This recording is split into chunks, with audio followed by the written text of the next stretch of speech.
अस्सलाम वालेकुम और हमारे चैनल पर खुश आमदीद। आज हम एक बहुत ही अहम मौजू पर बात करेंगे।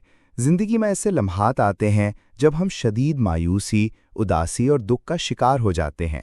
ऐसे में हमें क्या करना चाहिए? क्या आम बातें और मशवरे काफ़ी हैं?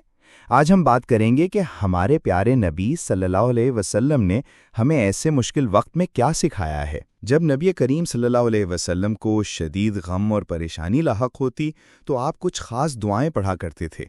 इन दुआओं में दिल को सकून और ईमान को तक़वियत मिलती है। ये हैं वो मुबारक दुआएं। अल्लाहु अल्लाहु रब्बी ला उशरिक बिही शैआ, या हय्यु या क़य्यूम, ला इलाहा इल्लल्लाहुल अज़ीमुल हलीम, ला इलाहा इल्लल्लाहु रब्बुल अर्शिल अज़ीम, ला इलाहा इल्लल्लाहु रब्बुस समावाति व रब्बुल अर्दी व रब्बुल अर्शिल करीम।